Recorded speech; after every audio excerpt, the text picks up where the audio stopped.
Hello guys, പുതിയൊരു സ്വാഗതം. ഇന്ന് ഞാൻ ഡിസ്കസ് ചെയ്യാൻ പോകുന്നത് കഴിഞ്ഞ വീഡിയോസുകളിൽ നമ്മൾ പറഞ്ഞിട്ടുള്ള എല്ലാ കാര്യങ്ങളും ഉൾപ്പെടുത്തിയിട്ട് എങ്ങനെ ഒരു എൻട്രി പ്ലേസ് ചെയ്യാം എന്നതിനെ കുറിച്ചാണ്. അതായത് കഴിഞ്ഞ വീഡിയോസുകളിലൊക്കെ നമ്മൾ പഠിച്ചിരുന്നു. അതായത് ഒരു trading range of high, trading range of low, അതുപോലെ തന്നെ change of character, break of structure, liquidity and order block, ഇത്രയും കാര്യങ്ങളൊക്കെ നമ്മൾ പഠിച്ചിരുന്നു. ഈ ഒരു കാര്യങ്ങൾ വെച്ചിട്ട് എങ്ങനെ നിങ്ങൾക്ക് ഒരു എൻട്രി പ്ലേസ് ചെയ്യാം എന്നതിനെ കുറിച്ചാണ് ഈ ഒരു വീഡിയോസിൽ നമ്മൾ പറയാൻ പോകുന്നത്. കഴിഞ്ഞ വീഡിയോസുകളൊക്കെ നിങ്ങൾ കാണാത്തവരാണ് എന്നുണ്ടെങ്കിൽ എൻ്റെ പ്ലേ ലിസ്റ്റിൽ വന്നു കഴിഞ്ഞാൽ എല്ലാ വീഡിയോസും കണ്ടിന്യൂസ് ആയിട്ട് നിങ്ങൾ കണ്ടു കഴിഞ്ഞതിന് ശേഷം മാത്രം ഈ ഒരു വീഡിയോ കാണാൻ ശ്രമിക്കുക. സോ നിങ്ങളൊരു ബിഗിനർ ആണ് എന്നുണ്ടെങ്കിൽ ഈ ഒരു വീഡിയോ കാണുമ്പോൾ ഇതിൻ്റെ കാര്യങ്ങളൊന്നും തന്നെ നിങ്ങൾക്ക് മനസ്സിലാകുകയില്ല. അതുകൊണ്ട് തന്നെ കഴിഞ്ഞ വീഡിയോസുകളിലൊക്കെ കണ്ടതിന് ശേഷം മാത്രം ഈ ഒരു വീഡിയോ കാണുക. എല്ലാ വീഡിയോസുകളും നമ്മൾ പറയുന്നതാണ് നിങ്ങൾ മാക്സിമം ലൈക്ക് ചെയ്ത് സപ്പോർട്ട് ചെയ്യുക എന്നുള്ളത്. നിങ്ങളുടെ ഓരോ ലൈക്കും നമുക്ക് വേണ്ടിയിട്ടുള്ള ഒരു വലിയൊരു സപ്പോർട്ടാണ്. അതുകൊണ്ട് തന്നെ നിങ്ങൾ മാക്സിമം സപ്പോർട്ട് ചെയ്യുക. അതുപോലെ തന്നെ എൻ്റെ ചാനൽ ഇനിയും സബ്സ്ക്രൈബ് ചെയ്യാത്തവരാണെന്നുണ്ടെങ്കിൽ പെട്ടെന്ന് തന്നെ സബ്സ്ക്രൈബ് ചെയ്യുക. സോ നമുക്ക് നമ്മളുടെ കണ്ടന്റിലോട്ട് പോകാം. ഞാനിവിടെ ചാർട്ട് ഓപ്പൺ ചെയ്തിട്ടുണ്ട്. ഫോറക്സിൽ എങ്ങനെ ഞങ്ങൾക്ക് ഒരു എൻട്രി പ്ലേസ് ചെയ്യാം എന്നതിനെ കുറിച്ചാണ്. ഞാനിവിടെ ഗോൾഡിൻ്റെ ചാർട്ടാണ് ഓപ്പൺ ചെയ്തിട്ടുള്ളത്. നിങ്ങൾക്ക് ക്രിപ്റ്റോയിലായാലും ഇന്ത്യൻ മാർക്കറ്റിലായാലും ഒക്കെ ഇതേ ഒരു കൺസെപ്റ്റ് വെച്ചിട്ട് തന്നെ ട്രേഡ് പ്ലേസ് ചെയ്യാൻ പറ്റും. എൻട്രി എടുക്കുമ്പോൾ രണ്ട് രീതിയിലുള്ള എൻട്രികളാണ് ഇവിടെയുള്ളത്. അതായത് ഒന്ന് റിസ്ക് എൻട്രിയും അതുപോലെ തന്നെ കൺഫർമേഷൻ എൻട്രി. റിസ്ക് എൻട്രി എന്ന് പറഞ്ഞാൽ മനസ്സിലാവും. അതായത് ആ ഒരു വേർഡ് തന്നെ നമുക്ക് മനസ്സിലാക്കി എടുക്കാൻ പറ്റും. റിസ്ക് ആയിട്ട് നമ്മൾ എടുക്കുന്ന ഒരു എൻട്രി. രണ്ടാമത്തെ എന്താണ് കൺഫർമേഷൻ എൻട്രി. അതായത് ഒരു കൺഫർമേഷൻ കിട്ടിയതിന് ശേഷം മാത്രം എൻട്രി പ്ലേസ് ചെയ്യുക എന്നുള്ളതിനാണ് കൺഫർമേഷൻ എൻട്രി എന്ന് പറയുന്നത്. സോ ഇന്നത്തെ വീഡിയോയിൽ പറയാൻ പോകുന്നത് റിസ്ക് എൻട്രി എങ്ങനെ പ്ലേസ് ചെയ്യാം എന്നതിനെ കുറിച്ചാണ്. കൺഫർമേഷൻ എൻട്രി നെക്സ്റ്റ് ഡേ നമുക്ക് ചർച്ച ചെയ്യാം. ഇന്നത്തെ വീഡിയോയിൽ നമ്മൾ പറയാൻ പോകുന്നത് ഒരു risk entry. Risk entry means അത്രത്തോളം റിസ്ക് ഉള്ള ഒരു സംഭവം ഒന്നുമല്ല. നിങ്ങൾ ഈ ഒരു വീഡിയോ മുഴുവൻ കണ്ടിന്യൂസ് ആയിട്ട് കാണുകയാണ് എന്നുണ്ടെങ്കിൽ ഈ ഒരു എൻട്രി സിമ്പിളായിട്ട് തന്നെ നിങ്ങൾക്ക് മനസ്സിലാക്കിയെടുക്കാൻ പറ്റും. ഫോറക്സിലാണ് നിങ്ങൾ ട്രേഡ് എടുക്കുന്നത് എന്നുണ്ടെങ്കിൽ മാക്സിമം 1 hour, 2 hour, 3 hour, 4 hourലൊക്കെ ട്രേഡ് പ്ലേസ് ചെയ്യാൻ ശ്രമിക്കുക. അതല്ല 30 minutes, 50 minutes, 5 minute നിങ്ങൾക്ക് എൻട്രി എടുക്കാം, കുഴപ്പമൊന്നുമില്ല. പക്ഷേ അതിലൊക്കെ ട്രാപ്പായി പോകാനുള്ള സാധ്യതകളുണ്ട്. അതിൻ്റെ കാര്യങ്ങളൊക്കെ നമുക്ക് ഓരോ വീഡിയോ ചെയ്യുമ്പോഴും മനസ്സിലാക്കാൻ പറ്റും. മാക്സിമം നിങ്ങൾ ഒരു 1 hourലെങ്കിലും ട്രേഡ് പ്ലേസ് ചെയ്യാൻ നോക്കുക. 1 hourൻ്റെ ടൈം ഫ്രെയിമാണ് ഞാനിവിടെ ഓപ്പൺ ചെയ്തിട്ടുള്ളത്. ഓക്കെ, ഞാനിവിടെ ഒരു ബ്രേക്ക് ഓഫ് സ്ട്രക്ചർ വരയ്ക്കുന്നു. ഇനി ഒരു ചേഞ്ച് ഓഫ് ക്യാരക്ടർ കിട്ടണം. നമ്മളോട് ചേഞ്ച് ഓഫ് ക്യാരക്ടർ നമ്മൾ കിട്ടിയിട്ടുണ്ട്. ഇത് വേണമെന്നുണ്ടെങ്കിൽ ഇങ്ങോട്ട് നീട്ടി വരയ്ക്കാം, കുഴപ്പമൊന്നുമില്ല. ചേഞ്ച് ഓഫ് ക്യാരക്ടർ കിട്ടി. നമുക്ക് ട്രേഡിംഗ് റേഞ്ച് ഓഫ് ഹൈ കിട്ടണം, ട്രേഡിംഗ് റേഞ്ച് ഓഫ് ലോയും കിട്ടണം. സോ ഓക്കെ ഫ്രണ്ട്സ്, ഇതാണ് ഒരു ട്രേഡിംഗ് റേഞ്ച് ഓഫ് ലോ വരച്ചു, ട്രേഡിംഗ് റേഞ്ച് ഓഫ് ഹൈയും വരച്ചു. നിങ്ങൾ മാർക്കറ്റിലോട്ട് വരുമ്പോൾ ഇങ്ങനെ ഈ ഒരു ടൈം ഫ്രെയിമിലാണ് നിൽക്കുന്നത് എന്നുണ്ടെങ്കിൽ, അതായത് ഈ ഒരു ക്യാൻഡിൽസ്, ഗ്രീൻ ക്യാൻഡിൽസ് കാണുന്നുണ്ടല്ലോ, ഇതിങ്ങനെ ഇങ്ങനെ മുകളിലോട്ട് പോവുകയാണ് എന്നുണ്ടെങ്കിൽ അപ്പോഴാണ് എന്ത് ചെയ്തത്, നിങ്ങൾക്ക് ഇവിടെ ഒരു ബ്രേക്ക് ഓഫ് സ്ട്രക്ചർ കിട്ടി, അതുപോലെ തന്നെ ഒരു ചേഞ്ച് ഓഫ് ക്യാരക്ടർ കിട്ടി. മാർക്കറ്റ് എന്ത് ചെയ്തു, നമ്മളിവിടെ ഹൈ വരച്ചു, ലോയും വരച്ചു. ഇനി എന്താണ് നോക്കേണ്ടത്, അതായത് മാർക്കറ്റ് ഇനി എങ്ങോട്ട് മൂവ് ചെയ്യും എന്നുള്ളതാണ് നമ്മൾ പ്രെഡിക്റ്റ് ചെയ്യേണ്ടത്. മുമ്പത്തെ വീഡിയോയിൽ ഞാൻ പറഞ്ഞിട്ടുണ്ട്, നിങ്ങളൊരു ട്രേഡിംഗ് റേഞ്ച് ഓഫ് ഹൈയും ലോയും മാർക്ക് ചെയ്ത് കഴിഞ്ഞാൽ അതിൻ്റെ സെൻറ്റർ ഭാഗത്തിൻ്റെ മുകളിൽ വിളിക്കുന്ന പേരെന്താണ്, പ്രീമിയം, താഴ്ഭാഗത്ത് ഡിസ്കൗണ്ട്. അതായത് പ്രീമിയത്തിൽ നിന്ന് നിങ്ങൾ എപ്പോഴും സെല്ലാണ് ചെയ്യേണ്ടത്. ഡിസ്കൗണ്ടിലെത്തുമ്പോൾ നിങ്ങൾ എന്താ ചെയ്യേണ്ടത്, ബൈ ആണ് ചെയ്യേണ്ടത്. ഈ കാര്യം കഴിഞ്ഞ വീഡിയോയിലൊക്കെ പറഞ്ഞതാണ്. അതുകൊണ്ടാണ് കഴിഞ്ഞ വീഡിയോസുകൾ കാണാത്തവരാണ് ഈ വീഡിയോ കാണുന്നവർ എന്നുണ്ടെങ്കിൽ നിങ്ങൾ എന്തായാലും നിങ്ങൾക്ക് ആ ഒരു കൺഫ്യൂഷൻ ഉണ്ടാവും. അപ്പോൾ കഴിഞ്ഞ വീഡിയോ നിങ്ങൾ ആദ്യം തന്നെ കണ്ടുവരിക. ഓക്കെ, ഇനി എന്താണ് നമ്മൾ നോക്കാനുള്ളത്, കഴിഞ്ഞ വീഡിയോയിൽ പറഞ്ഞിട്ടുള്ള കാര്യം എന്താണ്, അതായത് 4 കാര്യങ്ങൾ ഇപ്പോൾ നമ്മൾ നോക്കി. Trading range of high, trading range of low and change of character, break of structure, 4 കാര്യങ്ങൾ ഇവിടെ മാർക്ക് ചെയ്തു. ഇനി നോക്കാനുള്ളത് ലിക്വിഡിറ്റി ആണ്. ലിക്വിഡിറ്റി എങ്ങനെയാണ് ക്രിയേറ്റ് ആവുന്നത് എന്നുള്ള കാര്യങ്ങളൊക്കെ കഴിഞ്ഞ വീഡിയോയിൽ പറഞ്ഞിരുന്നത്. അതായത് ഒരു ഓർഡർ ബ്ലോക്കിനെ സ്വീപ്പ് ചെയ്യുമ്പോഴാണ് ലിക്വിഡിറ്റി അവിടെ വരുന്നത്, ലിക്വിഡിറ്റി എന്നൊരു കൺസെപ്റ്റ് വരുന്നത്. ഞാൻ പറഞ്ഞു, നിങ്ങൾ ഈ ഒരു ഭാഗത്തെത്തിയപ്പോഴാണ് മാർക്കറ്റിലോട്ട് വരുന്നത് എന്നുണ്ടെങ്കിൽ ഇവിടെ കണ്ടോ, ഈ ഒരു ഗ്രീൻ കളറിലാണ് നമ്മൾ ഹൈ മാർക്ക് ചെയ്തത്. പിന്നെ ക്യാൻഡിൽ ഇങ്ങനെ താഴോട്ട്, മാർക്കറ്റ് താഴോട്ട് വന്നു, വീണ്ടും മുകളിലോട്ട് വന്നു. ഈ ഒരു ഏരിയയിൽ നിന്നാണ് നിങ്ങൾ മാർക്കറ്റിലോട്ട് എൻട്രി, അതായത് കടന്നു വരുന്നത് എന്നുണ്ടെങ്കിൽ നിങ്ങൾ ആദ്യം എന്താണ് ചെയ്യേണ്ടത്, ഈ ഒരു ബ്രേക്ക് ഓഫ് സ്ട്രക്ചറും ചേഞ്ച് ഓഫ് ക്യാരക്ടറും അതുപോലെ ഹൈയും ലോയും ഒക്കെ വരച്ച് കഴിഞ്ഞതിന് ശേഷം അടുത്ത് നിങ്ങൾ എന്ത് ചെയ്യണം, ഇവിടെ ഒരു അതായത് ഒരു ഓർഡർ ബ്ലോക്ക് നിങ്ങൾ പ്ലേസ് ചെയ്യാം. എവിടെയാണ് ഓർഡർ ബ്ലോക്ക് ഇവിടെ ഉള്ളതെന്ന് നോക്കിയേ. അതായത് ഇവിടെ ഏറ്റവും ടോപ്പിലുള്ള ഓർഡർ ബ്ലോക്കാണ് നിങ്ങൾ ആദ്യം ശ്രദ്ധിക്കേണ്ടത്. അതായത് ഇവിടെ ഈ ഒരു ക്യാൻഡിൽസ് ആണ് ഓർഡർ ബ്ലോക്ക് ആയിട്ട് കിടക്കുന്നത്. പക്ഷേ ഈ ഒരു ക്യാൻഡിൽസ് മൊത്തമായിട്ട് നമുക്ക് ഓർഡർ ബ്ലോക്ക് ആയിട്ട് എടുക്കേണ്ട ആവശ്യമില്ല. അതുകൊണ്ടാണ് നമ്മൾ വിക്ക് മാത്രം ഇവിടെ ഓർഡർ ബ്ലോക്ക് ആയിട്ട് എടുത്തത്. ഓക്കെ, നമ്മൾ പറഞ്ഞു ഇവിടെ വെച്ചാണ് നിങ്ങൾ മാർക്കറ്റിലേക്ക് വരുന്നത് എന്നുണ്ടെങ്കിൽ ഇവിടെ നമുക്കൊരു ഓർഡർ ബ്ലോക്ക് കിട്ടി. റിസ്ക് എൻട്രി എങ്ങനെയാണ് നമ്മൾ പ്ലേസ് ചെയ്യേണ്ടത്? അതായത് ഇങ്ങനെ ഒരു ഓർഡർ ബ്ലോക്ക് കിട്ടിക്കഴിഞ്ഞാൽ ട്രേഡിംഗ് റേഞ്ച് ഓഫ് ഹൈ നോക്കിക്കഴിഞ്ഞാൽ ഇവിടെ സെൻറ്റർ ഭാഗത്തിൻ്റെ മുകളിലോട്ട് നമ്മൾ പറയുന്ന പേരെന്താണ്? പ്രീമിയം. അപ്പോൾ പ്രീമിയത്തിൽ നിന്ന് നിങ്ങൾ എന്ത് ചെയ്യണം? സെല്ലാണ് ചെയ്യേണ്ടത്. അതായത് ഇവിടെ ഒരു ഓർഡർ ബ്ലോക്കിൽ നിന്ന് നിങ്ങൾക്ക് എന്ത് ചെയ്യാൻ പറ്റും? ഒരു സെൽ എൻട്രി എടുക്കാൻ പറ്റും എന്നുള്ളതാണ്. അതായത് ഇവിടെ വെച്ചിട്ട് നിങ്ങൾ ഒരു സെൽ എൻട്രി ആണ് പ്ലേസ് ചെയ്യേണ്ടതെന്നുണ്ടെങ്കിൽ കറക്റ്റായിട്ട് ഇതിൻ്റെ ഒരു സ്റ്റോപ്പ് ലോസ് ഇതിന് കുറച്ച് മുകളിലേക്ക് പ്ലേസ് ചെയ്യാം. അതുപോലെ തന്നെ എപ്പോഴും പ്രീമിയത്തിൽ നിന്ന് നിങ്ങൾ സെല്ല് പ്ലാൻ ചെയ്യുകയാണ് എന്നുണ്ടെങ്കിൽ അതിൻ്റെ സ്റ്റോപ്പ് ലോസ്, അതിൻ്റെ ടാർഗറ്റ് നിങ്ങൾ വെക്കേണ്ടത് സെൻറ്റർ ഭാഗത്ത് വരെയാണ് നിങ്ങൾ വെക്കേണ്ടത്. അതായത് ട്രേഡിംഗ് റേഞ്ച് ഓഫ് ഹൈൻ്റെയും ലോയിൻ്റെയും സെൻറ്റർ ലൈൻ ഇവിടെ പോകുന്നുണ്ടാവും. അതിന് കറക്റ്റായിട്ട് നിങ്ങൾ അതിൻ്റെ ടാർഗറ്റ് വെക്കുക എന്നുള്ളതാണ്. ഈ ഒരു ട്രേഡിൽ തന്നെ നോക്കിയാൽ മനസ്സിലാവും 9.7, അതായത് 9-10 പോയിന്റിനടുത്താണ് ഇവിടെ പ്രോഫിറ്റ് ബുക്ക് ചെയ്യാനുള്ള നിങ്ങൾക്ക് കിട്ടിയിട്ടുള്ള അവസരം. ഓക്കെ, ഇനി നിങ്ങൾ അങ്ങനെയല്ല വന്നത്, ഏകദേശം ഇവിടേക്ക് എത്തിയപ്പോഴാണ് നിങ്ങൾ മാർക്കറ്റ് ഓപ്പൺ ചെയ്യുന്നതെന്നുണ്ടെങ്കിൽ അപ്പോൾ എന്താണ് ചെയ്യേണ്ടത്? നിങ്ങൾ ഇതേപോലെ തന്നെ ട്രേഡിംഗ് റേഞ്ച് ഓഫ് ഹൈയും ലോയും എല്ലാം മാർക്ക് ചെയ്ത് ഇങ്ങനെ ഇരിക്കുകയാണ്. നിങ്ങൾ എന്ത് ചെയ്തു? ഇവിടെ ഈ ഒരു ഓർഡർ ബ്ലോക്കും പ്ലേസ് ചെയ്തു. പ്ലേസ് ചെയ്യുമ്പോൾ നിങ്ങൾ ശ്രദ്ധിക്കേണ്ട ഒരു കാര്യമുണ്ട്. പെട്ടെന്ന് ഈ ഒരു ക്യാൻഡിൽസ് ഈ ഒരു ഓർഡർ ബ്ലോക്കിൽ ടച്ച് ചെയ്തതായിട്ട് നിങ്ങൾ കാണുന്നു. പക്ഷെ ഇങ്ങനെ ഒരു മുമ്പ് നമ്മൾ പറഞ്ഞിട്ടുണ്ട്, ഓർഡർ ബ്ലോക്കിൽ വൺ ടൈം ക്യാൻഡിൽസ് ടച്ച് ചെയ്ത് കഴിഞ്ഞാൽ അത് ലിക്വിഡിറ്റി ആവോ? ഇല്ല. വൺ ടൈം ഓർഡർ ബ്ലോക്കിൽ ക്യാൻഡിൽസ് ടച്ച് ചെയ്ത് കഴിഞ്ഞാൽ അതിന് നോട്ട് മിറ്റിഗേഷൻ ആണ്. അതായത് ഒരു മിറ്റിഗേഷൻ ആണോ? അതല്ല, ലിക്വിഡിറ്റി അല്ല. കാരണം ഡബിൾ ടാപ്പ് ചെയ്താലാണ് ഓർഡർ ബ്ലോക്ക് എപ്പോഴും ലിക്വിഡിറ്റി ആയിട്ട് നമ്മൾ കാണേണ്ടത്. ഇവിടെ വെച്ചാണ് നിങ്ങൾ മാർക്കറ്റിലോട്ട് വരുന്നത് എന്നുണ്ടെങ്കിൽ ഈ ഒരു ക്യാൻഡിൽസ് ഇവിടെ ഓർഡർ ബ്ലോക്ക് ടച്ച് ചെയ്തത് കൊണ്ട് അത് നോട്ട് മിറ്റിഗേറ്റഡ് ആണ്. അതായത് മിറ്റിഗേറ്റഡ് അല്ല, ലിക്വിഡിറ്റി അല്ല എന്നർത്ഥം.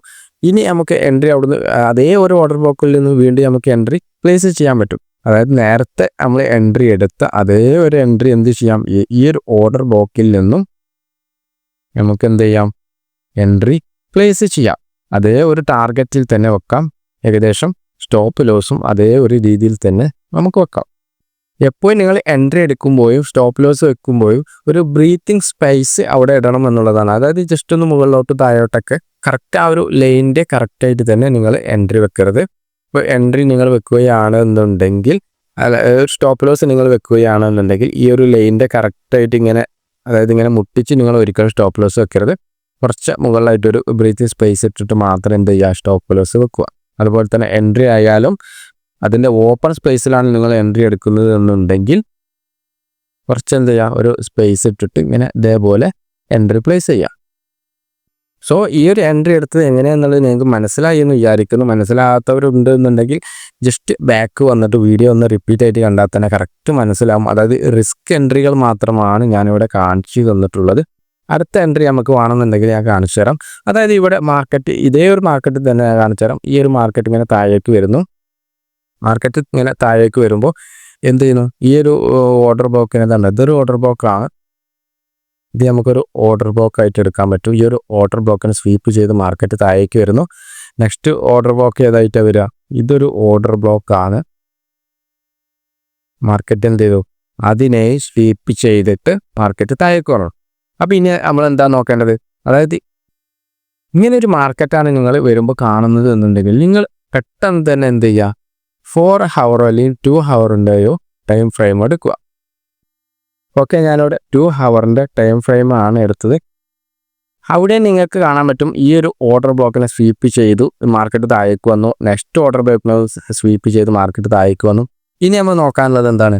അത് അടുത്ത ഓർഡർ ബ്ലോക്ക് എവിടെയെന്നുള്ളത് എന്ത് ചെയ്യണം? ബേസ് ചെയ്യണം. അടുത്ത ഓർഡർ ബ്ലോക്ക് എവിടെയാണ്? ഇപ്പോൾ ഏകദേശം മാർക്കറ്റ് ഈ ഒരു ലെവലിലാണ് നിൽക്കുന്നത്. ഇതിൻ്റെ ലാസ്റ്റ് ഓർഡർ ബ്ലോക്ക് കിടക്കുന്നത് ഇവിടെയാണ്. ഓക്കെ, അടുത്ത ഓർഡർ ബ്ലോക്ക് ഞാൻ എന്ത് ചെയ്തു? പ്ലേസ് ചെയ്തു. അപ്പോൾ നിങ്ങൾക്കൊരു കൺഫ്യൂഷൻ ഉണ്ടാവും. ഈ ഒരു സോണാണ് നമുക്ക് ഇവിടെ എന്ത് കിട്ടിയത്? ഓർഡർ ബ്ലോക്കായിട്ട് കിട്ടിയിട്ടുള്ളത്. അതായത് ഇതിൻ്റെ ഈ ഒരു ക്യാൻഡിൽസിൻ്റെ സോണാണ് നമുക്ക് ഓർഡർ ബ്ലോക്കായിട്ട് ഇവിടെ കിട്ടിയിട്ടുള്ളത്. പക്ഷേ ഈ ഒരു ക്യാൻഡിൽസ് മൊത്തമായിട്ട് ഓർഡർ ബ്ലോക്കായിട്ട് എടുക്കേണ്ട ആവശ്യമുണ്ടോ? ഇല്ല. കാരണം എന്താ? അത് അത്രയും വലിയ ക്യാൻഡിൽസ് ആയതുകൊണ്ട് തന്നെ നമുക്ക് അതിൻ്റെ വിക്ക് മാത്രം എന്ത് ചെയ്താൽ മതി? ഓർഡർ ബ്ലോക്ക് ആയിട്ട് അവിടെ എടുത്താൽ മതി. ഓക്കെ, ഇനി ആ ഒരു ഓർഡർ ബ്ലോക്ക് ഞാൻ നീട്ടി വരച്ചു. നീട്ടി വരച്ചതിന് ശേഷം ഇനി നമ്മൾ എന്താ നോക്കാനുള്ളത്, അതായത് ഇവിടെ ലിക്വിഡിറ്റി ഉണ്ടോ എന്നുള്ളത് ആദ്യം നോക്കണം. ലിക്വിഡിറ്റി എന്ന് പറഞ്ഞാൽ എന്താ, ഓരോ ഓർഡർ ബ്ലോക്കിനെയും സ്വീപ്പ് ചെയ്തിട്ട് മാർക്കറ്റ് സ്വീപ്പ് ചെയ്ത് താഴേക്ക് വന്നിട്ടുണ്ടോ എന്നുള്ളത് നോക്കണം. ഇവിടെ കണ്ടോ, ഇവിടെ ഒരു ഓർഡർ ബ്ലോക്ക്, അതായത് ഇവിടെ ഒരു ലിക്വിഡിറ്റി കിട്ടിയിട്ടുണ്ട്, ഇവിടെ ഒരു ലിക്വിഡിറ്റി ഉണ്ട്. അങ്ങനെ നോക്കുകയാണെന്നുണ്ടെങ്കിൽ നമുക്ക് എന്തുണ്ട്, കുറേ ലിക്വിഡിറ്റികൾ ഇവിടെ കാണാൻ പറ്റും. അതായത് ഇവിടെ എല്ലാം തന്നെ ഓരോ ലിക്വിഡിറ്റികളാണ്. ഇവിടെ നമുക്ക് ലിക്വിഡിറ്റി കാണാൻ പറ്റും. അതായത് മാർക്കറ്റിലോട്ട് വരുന്ന ആ ഒരു ലാസ്റ്റ് ടൈമിൻ്റെ ക്യാൻഡിൽസ് പോലും ഒരു ലിക്വിഡിറ്റി ആയിട്ടാണ് ഇവിടെ കാണുന്നത്. അങ്ങനെയാണ് എന്നുണ്ടെങ്കിൽ നിങ്ങൾക്ക് എന്ത് ചെയ്യാൻ പറ്റും, ഇവിടെ ഈ ഒരു ഓർഡർ ബ്ലോക്കിൽ നിന്ന് ഒരു എൻട്രി പ്ലേസ് ചെയ്യാൻ പറ്റും. എങ്ങനെയാണ് അത് പ്ലേസ് ചെയ്യേണ്ടത്, അതായത് ഈ ഒരു ഞാൻ പറഞ്ഞു, നിങ്ങൾ ഈ ഒരു ഏരിയയിൽ എത്തിയപ്പോഴാണ്, മാർക്കറ്റ് ഈ ഒരു ഏരിയയിൽ എത്തിയപ്പോഴാണ് നിങ്ങൾ മാർക്കറ്റിലോട്ട് നിങ്ങൾ ഓപ്പൺ ചെയ്യുന്നത് എന്നുണ്ടെങ്കിൽ ഈ ഒരു 2 ഓർഡർ ബ്ലോക്കുകൾ നിങ്ങൾ വരച്ചപ്പോൾ ഈ ഒരു 2 ഓർഡർ ബ്ലോക്കുകളും സ്വീപ്പ് ചെയ്ത് മാർക്കറ്റ് താഴേക്ക് വരുന്നതായിട്ട് കണ്ടു. അതായത് നിങ്ങൾ ഈ ഒരു ഓർഡർ ബ്ലോക്ക് പോയിട്ട് നിങ്ങൾ ട്രേഡ് എടുക്കുകയാണ് എന്നുണ്ടെങ്കിൽ അവിടെ എന്താണ്, അത് ലിക്വിഡിറ്റി ആയിട്ടുണ്ടാവും. കാരണം എന്താ, നിങ്ങൾക്ക് ഒരു കൺഫർമേഷൻ അവിടെ ഇല്ലാത്തത് കൊണ്ട് തന്നെ നിങ്ങൾ അവിടെ പോയിട്ട് എന്തെടുക്കരുത്, എൻട്രി എടുക്കരുത്. സോ നിങ്ങൾ അപ്പോൾ എന്താണ് ചെയ്യേണ്ടത്, അടുത്ത ഓർഡർ ബ്ലോക്കാണ് നമ്മളിവിടെ മാർക്ക് ചെയ്തിട്ടുള്ളത്. അടുത്ത ഓർഡർ ബ്ലോക്ക് 1 hour പോയി കഴിഞ്ഞാൽ ചിലപ്പോൾ അടുത്ത ഓർഡർ ബ്ലോക്ക് കണ്ടുപിടിക്കാൻ കുറച്ച് റിസ്ക് ആയിരിക്കും. അതുകൊണ്ടാണ് നമ്മൾ 2 hour ടൈം ഫ്രെയിം ഓപ്പൺ ആക്കിയത്. ഇനി 2 hour ടൈം ഫ്രെയിമിൽ എന്ത് വരച്ചു, ഒരു ഓർഡർ ബ്ലോക്ക് ഇവിടെ നീട്ടി വരച്ചു. അതിന് ശേഷം നമുക്ക് എന്ത് ചെയ്യാം, 1 hour ടൈം ഫ്രെയിമിൽ തന്നെ വരാം. വന്നതിന് ശേഷം ഇവിടെ എന്ത് ചെയ്യാം, മാർക്കറ്റ് എവിടെ നിന്നാണ് എൻട്രി എടുക്കേണ്ടത്, നിങ്ങൾ ഈ ഒരു ഓർഡർ ബ്ലോക്കിൻ്റെ ഓപ്പൺ സ്പേസിൽ നിന്ന് നിങ്ങൾക്ക് എൻട്രി എടുക്കാൻ പറ്റും. അതുപോലെ തന്നെ ഈ ഒരു ഓർഡർ ബ്ലോക്കിനെ നിങ്ങൾക്ക് 2ആയിട്ട് തരംതിരിച്ചതിന് ശേഷം ഈ ഒരു സെൻറ്റർ ഭാഗത്തിൽ നിന്നും എൻട്രി എടുക്കാൻ പറ്റും. പക്ഷേ ഈ ഒരു സെൻറ്റർ ഏരിയയിൽ നിന്ന് നിങ്ങൾ എൻട്രി എടുക്കുകയാണ് എന്നുണ്ടെങ്കിൽ ചിലപ്പം അത് എൻട്രി സ്പേസ് ടച്ച് ചെയ്യുകയില്ല. കാരണം ഒരു ചെറിയൊരു ഡിഫറൻറ്റിലാണ് പോയിട്ടുള്ളത്. അതുകൊണ്ട് തന്നെ നിങ്ങൾ എല്ലാ എൻട്രികളും എന്ത് ചെയ്യരുത്, ഈ ഒരു സെൻറ്റർ ഭാഗത്ത് പോയിട്ട് എൻട്രി എടുക്കരുത്. മാർക്കറ്റ് എപ്പോൾ 2 രീതിയിലും ഓർഡർ ബ്ലോക്ക് ടച്ച് ചെയ്തിട്ട് മൂവ് ആവാം. കാരണം ഇവിടെ നമ്മൾ ഈ ഒരു സെൻറ്റർ ഭാഗത്തിൽ നിന്നാണ് എൻട്രി എടുക്കുന്നത് എന്നുണ്ടെങ്കിൽ ചിലപ്പം ആ ഒരു എൻട്രി നമുക്ക് കിട്ടിക്കൊള്ളുന്നില്ല. പക്ഷേ ഇവിടെ എന്ത് ചെയ്തു, നമ്മൾ കുറച്ച് മുകളിൽ, അതായത് അതിൻ്റെ ഈ ഒരു ഓർഡർ ബ്ലോക്കിൻ്റെ ഓപ്പൺ സ്പേസിൽ എൻട്രി വെച്ചത് കൊണ്ട് ആ ഒരു എൻട്രി എന്ത് കിട്ടി, നമുക്കവിടെ എൻട്രി അവിടെ പ്ലേസ് ആയി. ഈ ഒരു എൻട്രിയുടെ ടാർഗറ്റ് എവിടെ വരിക, അതായത് ഇതിൻ്റെ ഏറ്റവും ഹൈ ടച്ച് ചെയ്തിട്ട് തന്നെ എന്താവും, ഈ ഒരു മാർക്കറ്റ് പോകുമെന്നുള്ളതാണ്. അതായത് ഇവിടെ നമ്മൾ റിസ്ക് എൻട്രികൾ മാത്രമാണ് നോക്കുന്നത്. ഓരോ ഓർഡർ ബ്ലോക്ക് ബേസ് ചെയ്തിട്ടുമാണ് ഈ ഒരു മാർക്കറ്റ് മുന്നോട്ട് പോകുന്നത്, അതായത് മൂവ് ആയിക്കൊണ്ടിരിക്കുന്നത്. ഈ ഒരു ഓർഡർ ബ്ലോക്കിനെ സ്വീപ്പ് ചെയ്തിട്ട് പോകുമ്പോഴാണ് അതിനെ ലിക്വിഡിറ്റി ആയിട്ട് നമ്മൾ കാണുന്നത്. ഈ ലിക്വിഡിറ്റി ആദ്യം തന്നെ നമുക്ക് കിട്ടിക്കഴിഞ്ഞാൽ പിന്നെ എന്ത് ചെയ്യാൻ പറ്റും, അടുത്ത ഓർഡർ ബ്ലോക്ക് നമ്മൾ മാർക്ക് ചെയ്യുക, ആ ഓർഡർ ബ്ലോക്കിൽ നിന്നും ട്രേഡ് പ്ലേസ് ചെയ്യുക. സോ അടുത്തൊരു എൻട്രി കൂടി ഞാൻ കാണിച്ചു തരാം. ഇവിടെ മാർക്കറ്റ് ഇങ്ങനെ അപ്ലോഡ് ചെയ്ത്, ലൈവ് മാർക്കറ്റാണ് കേട്ടോ ഇത്, മാർക്കറ്റ് അപ്ലോഡ് ഇങ്ങനെ പോകുന്നുണ്ട്. ഈ ഒരു ഏരിയയിൽ നിന്നാണ് നിങ്ങൾ ഓപ്പൺ ചെയ്യുന്നത് എന്നുണ്ടെങ്കിൽ ഇതൊരു ബ്രേക്ക് ഓഫ് സ്ട്രക്ചർ ആയിട്ട് കാണാൻ പറ്റും. ഈ ഒരു ബ്രേക്ക് ഓഫ് സ്ട്രക്ചർ നിങ്ങൾക്ക് കിട്ടിക്കഴിഞ്ഞാൽ ചേഞ്ച് ഓഫ് ക്യാരക്ടർ കിട്ടിക്കണോ എന്നുള്ളത് നോക്കാം. ഇതിന് കറക്റ്റായിട്ട് ഇവിടെ ഒരു ചേഞ്ച് ഓഫ് ക്യാരക്ടർ നമുക്കിവിടെ കിട്ടിയിട്ടുണ്ട്. പിന്നെ അതിൻ്റെ ട്രേഡിംഗ് റേഞ്ച് ഓഫ് ഹൈ നമുക്ക് മാർക്ക് ചെയ്യാം. ട്രേഡിംഗ് റേഞ്ച് ഓഫ് ലോ എന്ന് പറയുന്നത്, ട്രേഡിംഗ് റേഞ്ച് ഓഫ് ലോ ഞാനിവിടെ മാർക്ക് ചെയ്തു. ഇനി ഈ ഒരു മാർക്കറ്റ് ഇവിടെ ഇങ്ങനെ നിൽക്കുകയാണ് എന്നുണ്ടെങ്കിൽ ഇവിടെ നമുക്ക് എവിടെ നിന്ന് എൻട്രി എടുക്കാം, ഇവിടെ മാർക്കറ്റ് താഴേക്ക് വരികയാണെന്നുണ്ടെങ്കിൽ ലിക്വിഡിറ്റി ആയിട്ട് ഇതിനെ നമുക്ക് ഒരു ലിക്വിഡിറ്റി ആയിട്ട് കാണാൻ പറ്റും. ഈ ഒരു ഭാഗവും നമുക്കൊരു ലിക്വിഡിറ്റി ആയിട്ട് കാണാൻ പറ്റും. ഈ ഒരു ക്യാൻഡിൽസിനെ നമുക്ക് ലിക്വിഡിറ്റി ആയിട്ട് കാണാൻ പറ്റും. കാരണം എന്താ, ഈ ഒരു ഓർഡർ ബ്ലോക്കിനെ സ്വീപ്പ് ചെയ്തിട്ട് എന്തായിട്ടുണ്ട്, ഈ ഒരു ക്യാൻഡിൽസ് താഴേക്ക് വന്നിട്ടുണ്ട്. അപ്പോൾ അതുകൊണ്ട് തന്നെ ഈ ഒരു ഏരിയയിൽ നമുക്ക് ലിക്വിഡിറ്റി ആയിട്ട് കാണാൻ പറ്റും. സോ ഇനി നമ്മൾ നോക്കേണ്ടത് എന്താണ്, ഇനി താഴെ ഭാഗത്ത് വരുന്ന ആ ഒരു സോണ് ഏതാണ് എന്നുള്ളതാണ്. അതായത് ആ ഒരു ഓർഡർ ബ്ലോക്ക് ഏതാണ് എന്നുള്ളത് നോക്കാം. ഇതാണ് നമുക്ക് അടുത്തതായിട്ട് വരുന്ന ഓർഡർ ബ്ലോക്ക്.